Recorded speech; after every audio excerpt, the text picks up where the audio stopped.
to get done what you need to get done, right? That was a tenant turnover, okay? I want you guys to pay attention to this, because this plays a lot into the way that I think when I work with people. And a lot of us probably have transactions we've done that we're probably glad we're done with. Show of hands. Maybe you work with somebody that you didn't really click with and you're kind of glad it's over. You wouldn't choose to work with them again. But then, thankfully, in this business, we work with people we do like, and we try to figure out a way. Tim, you all right? I haven't seen you. Like, I thought you were like the witness protection program or something. You are? Okay. Sorry to call you out. Okay, John. So if we want to work with people, we got to try to figure out how we can work with those people on a regular basis and keep that business going, right, Jim? We want to see those people over and over again. But the 10,000 hour rule, for those of you that have read Malcolm Gladwell, I like his books, he does a lot of cool stuff. The Outliers, Tipping Point, What the Dog Saw. He wrote the book, The Outliers, and he basically states professionals at the top of their game have spent 10,000 hours getting there. 10,000 hours. So go be a professional hockey player or any sport, or you want to be a concert pianist, there's one way to get there. 10,000 hours. The same thing applies in the business profession. So, start to think about that. We wanted to get that done in a year. 192 hours per week for 52 weeks. That's only 27.42 hours a day. You do it 7 days a week. So we're just a little shy of being able to get it all done in 1 year. So I asked you guys a question. How close are you to your 10,000 hours? One way that I learned early on how to get there was the teams, right, Yoshi? Got it. This was my team. There I am, the young buck on the right. Far right? Far right. Come on, I look like Super Trooper. I was ready to go. I got the mean squint going on. I got my fuzzy mustache.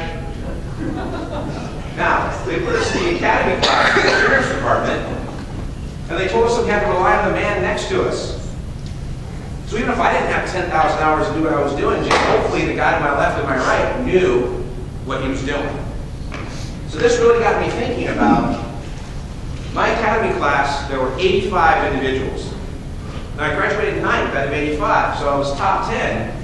But I can tell you that just because I graduated toward the top, there were guys that ran faster than me, that did things better than me, and I'm glad they were on my team, because I didn't have to learn everything as well as they did. I just had to know, they were on my team, right? So identifying people became really important to me. And why that's important? Because in this game, you're really trying to get buyers and sellers together. Who are you in this room? Are you buyers? Well, sometimes you're sellers too. And you got to ask yourself, Tim, when are you in control? Because when I'm buying a house, like a lot of you are making offers, aren't you sitting there going, man, Nat says, I sure hope they accept my offer. Isn't that what you're doing? When you guys are trying to buy that foreclosure, that REO, you got a lead, Jim, on a sweet deal, and you put your offer in, and what are you doing? You're just kind of hoping they take your offer? Well, then you get it, right? Then what are you hoping? You're hoping that somebody buys it from you. And you're sitting there going, I hope Mike's going, I hope they write an offer. Right? So at some point, you have to start trying to figure out how you can exercise more control and succeed more often. Because at the end of the game, make a bunch of money. Does anybody in here want to work for free? Because as Matt said, if you want to lend money cheap, I'll borrow it cheap. And if you want to work for free, I will work you to death. Anybody? No one? All right. That one fell flat. Nobody liked that one. The last thing you want to do is try to have that money disappear. Now, who likes the look of that? Plumber. Buyer. Yeah. This is how you want to buy it, right? Well, that's something like that too. I'm not picky, but the point I'm trying to make is that it's not hard to buy property. I'm sure that even the people in this room that haven't bought one could buy one. The point is buying it right and duplicating it so that you can do it right more often than you do it wrong. When you buy something and it looks like that, Do you want to be the person who finds the house, writes the offer, funds the deal, cleans the toilet, fertilizes the grass and mows the grass? No, but oftentimes that's what we do. We put ourselves, Jim, in the role of everything. Then we wonder why we can't get more offers done. Because, man, we work hard to get the offer, and then we spend time cleaning up that stuff. True? Yeah. Why do we do that? Why do we flip those tiles? That's what happens when you use Elmer's glue to put tiles up in the tubs around. The tenant said, I glued them up. I said, what'd you use? She held up the Elmer's glue. I said, I get you the bottle. She wasn't complaining about it. I was like, okay. The point I'm trying to make is that sometimes we think we're cutting corners, or saving money by cutting corners, but we're really not. So you need to consider, if you're going to be in this business, doing more than one transaction a year, you need to have a maintenance professional on your team. Okay? How many of you have used a contractor in the last 12 months? Okay. Raise your hand if you were happy with that contractor. Almost every hand. That was amazing. What is one thing about contractors that you can count on? I'll say as my opinion. You can count on them being unreliable, late, right? They seem to always be chasing a dollar. They're using the money from the last job to pay the next job and so on. Contractors, by and large, in my experience, are great tradesmen. They're horrible business people. Is that a fair statement? One of the reasons they're horrible business people, if you think about it, is the same reason you're a horrible business person as an investor. They try to do everything themselves. Okay? They try to bid the job, find the job, bid the job, do the job, complete the job, follow up on the job. Does that sound familiar? For those of you that are real estate investors, you try to write your own letters, answer your own phone calls, inspect your own property, fix your own property, put your own sign on it, hold your own open house. Is this sounding familiar? You're running around and wearing all these hats. Usually so is your contractor. Okay? If you can approach a contractor and strike a deal where he can have more consistency and you can wear less hats, you will be so shocked, or maybe not, how well that works. I was able to make that arrangement with my maintenance supervisor. He's at the back. Stand up, Aaron. That's Aaron. I cannot survive a 6-hour period without that man. Thank you, Aaron. Aaron has owned his own flooring company for the last 15 years, and he did all my flooring, every bit of it.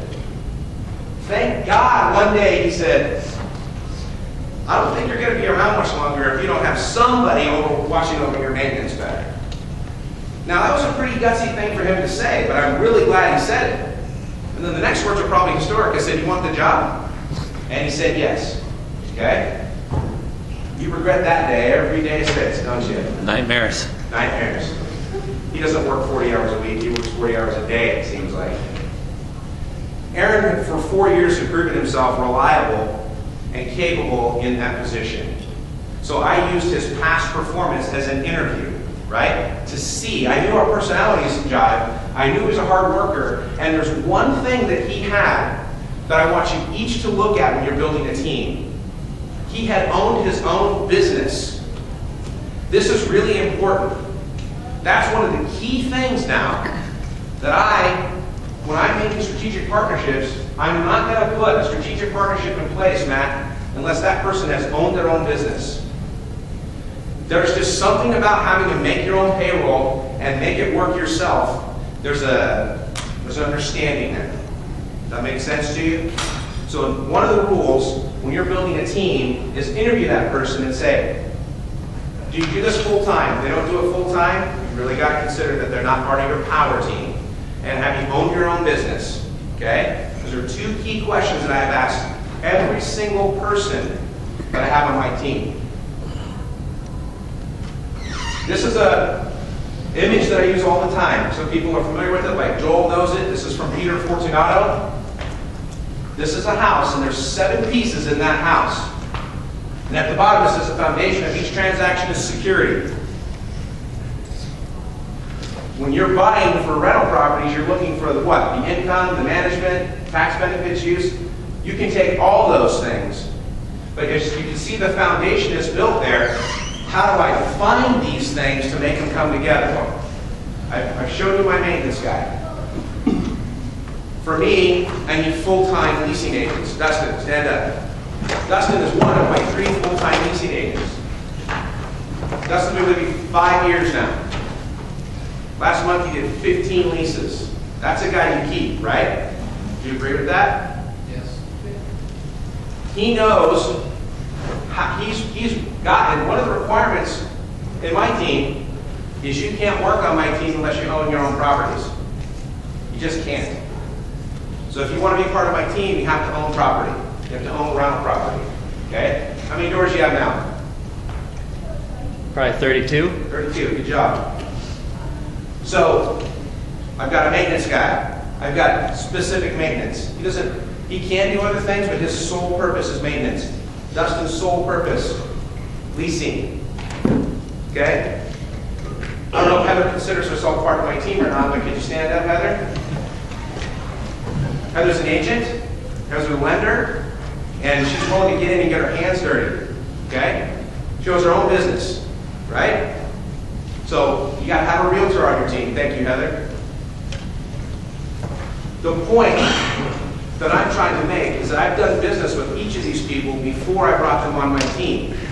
Each of them fit the criteria that I'm telling you about. Now again, this is my personal criteria. This is what I've developed so that you can know what's working for me. Now we have 258 doors under management, okay? Trust me when I tell you, that's a lot of doors. And you can get about 10 before you need to really start thinking about putting people in those key spots. I don't know, did Ron show up? Are you here anywhere, Ron? No? My attorney was going to come, and also my business consultant.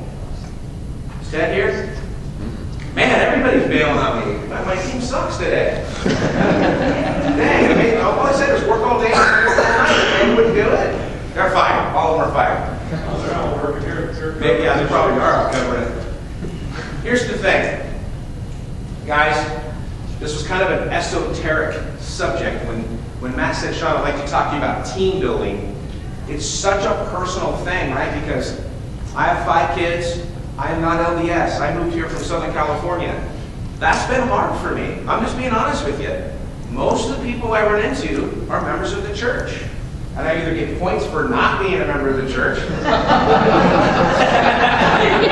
I get points because they want to come and baptize me. I've had more meals with missionaries than, you know. And my parents just moved here from Southern California. And of course, when we showed up, people were there to move them. I couldn't get to them fast enough. I told my mom, no, don't let him move you. She said, why? And then she knew why. The bites. The bites came.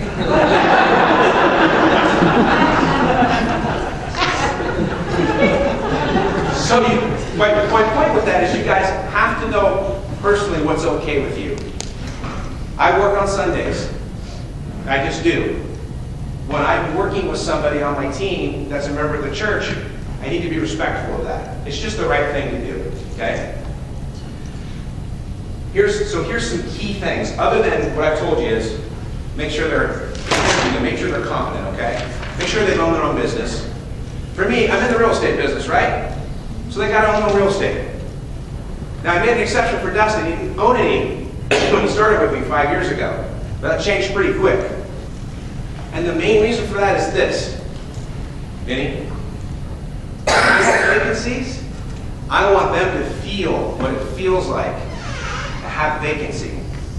To have a bill, Tim, that says, oh my gosh, the roof blew off. The water heater failed. I need those people on my team to be in the same tank with me and feel that.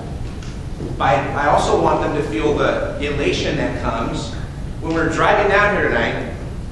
Listen, I work in Ogden. I definitely work the lower end of the socioeconomic scale, right? There's no doubt about it. I'm proud of it. It's great. They need places to live. But we have property, and everyone's making a joke about it. You're never going to rent that thing. He filled it. Dustin filled it in the last 2 days. The lady actually said, what'd she say? I love that place.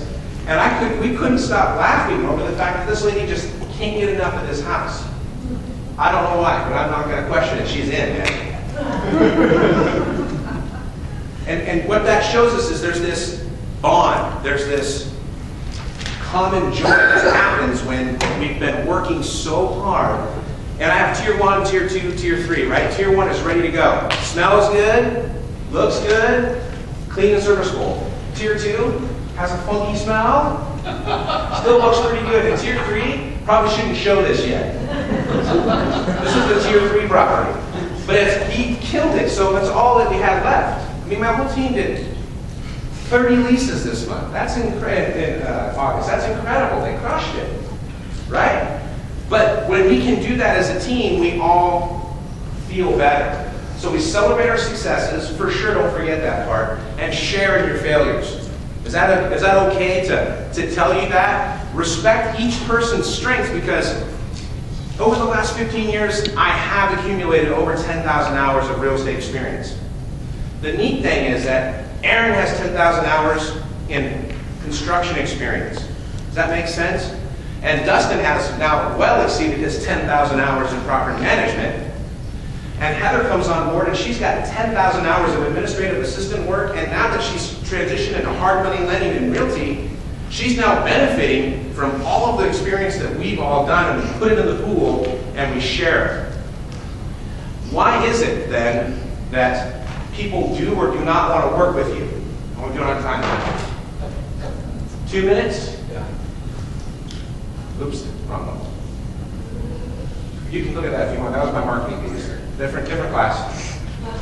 I'll make one quick statement. You want me to take a couple questions? Yeah. Guys, this is what I believe. I've been teaching this thing for the last couple months. It's called New Guy Wednesdays. And on Wednesdays, I invite anybody that wants to come to my office for a couple hours, and we go down into the war room in the basement. Jim's been there. You haven't been in the basement yet. We redid it. And we just go after it. We make phone calls, we do all kinds of fun stuff, we buy property. The thing is that I want to give, and you should want to as well, as much of my business plan away as I can. Because when I give away my business plan, and you hear it, and you hear it, and you hear it, if there's some piece in that business plan that's attractive to you, you're going to get into my orbit. Once you get in there, we're going to kind of do a dance, aren't we? We're going to date. Todd, we've been dating for a while. We've been on a couple dates, right? You still come around. You're hot, baby. That's what I'm talking about. Share your business plan openly. Because what happens when you share your business plan openly is you invite people on the outside to find the holes in your business plan, right, Joe? And say, why do you do that? Why are you so nuts to do this? And it makes you, Jim, re-examine your own business plan and a lot of times adjust for the better. So the main thing I can tell you, other than those points, guys, be very open with your business plan. Don't try to hide what you're trying to do, because I can guarantee you there's enough houses out there for all of us. Trust me when I tell you this. You ever gotten an airplane lately? Look out the wing. There's a lot of rooftops down there. I can't own them all. So why don't you guys buy a few? I'll take the rest. Okay, any questions? Can we see the rest of the video? If it comes up, I guess, do you want to try to do that, or? Do you mind posting it on the website? Yeah, it's Rentland. I'll send a link to you. It's called Rentland on YouTube. You should be able to find it. Oh, now we're really gonna date. Mood lighting and everything. You like that? Yeah, in the back. So, what was the thing you do on Wednesday night again? It's just Wednesday afternoons at my office. It's called New Guy Wednesdays.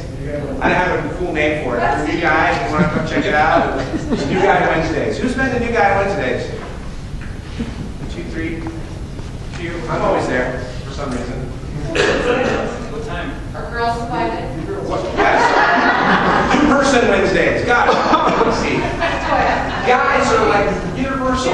Usually it's 1 o'clock. If you guys are interested in attending, just call my assistant, Brittany. We're going to have an assistant, have an office manager. If you got to fill these spots, guys, call 801-686-8897. I don't feed you, but I don't charge you. So kind of a trade-off. You got to come to Ogden because I'm there working anyway. Question? Yes? When you started this with real estate, when you start trying to get people to become an employer, what point is your business transition where you So he says, I start off as a real estate investor and you become an employer. In about 20 doors, I realized if you wanted the quickest way to earn $1 million in real estate, start with 10 million. or get a bunch of rentals and then do everything yourself. That's exactly what I was doing. I had like 20 doors, and I was doing everything, and I was losing. That's when you go to show up to a property to collect rent, and they moved out a week ago. You're like, what the heck happened? So there is a balancing act. I use a lot of independent contractor agreements, and I have one person that has, I made an employee. But then that brings you into another thing. Yeah, you got to go and research the state and everything else. I run as a C corporation, and so I've got to pay all the baloney that you've got to pay. But it's worth it because you got to have staff. If you were running a viable business, the number one mistake I've made is understaffing. Trust me when I tell you, that will kill your business. So when you're starting out, obviously you can't afford to get a full-time salary. What do you do? I have a mercenary system. I throw all the properties out there and I tell them, get $500 if you lease one. And they have to just fight it out. Dustin's top dog, he fights better than anyone right now. So your maintenance guy, though? My maintenance man, he's a contractor. Hopefully we have a good enough relationship that he can't be hired away. I don't know if the money's good enough. I give him a flat rate every month based on kind of how many hours do we need. He always exceeds his hours and exceeds my expectations, so you guys have to make that determination for yourself. My biggest mistake, again, was not just not staffing, but not staffing that position sooner. I was using like hired guns, like, hey, piecework this, piecework that, and then when you have tenants in place and something breaks, and under state law you have 3 days to fix an issue with habitability, how fast does that get you in trouble, property management? Super fast. There's no barrier between you and the law when you blow it like that. So, yeah, so just come up with a rate. You can do piecework rate. I agreed to pay him a flat rate. I basically said, what's it going to take? You ever had this conversation? What's it going to take to make you exclusive? To be my number one. He gave me a number, I said, deal. Then he said, damn. Exactly what he said. Need better agents. I think he shot a number I wasn't going to be comfortable with. And then as soon as he said yes, I said, look at your email. We have like 37 tasks or something. We'll take one more question. I think Matt wants to get moving. I did that well. 801-686-8897. You'll reach Brittany. Tell me you want to be a new person, a new guy, and I appreciate it. Thank you very much for your time.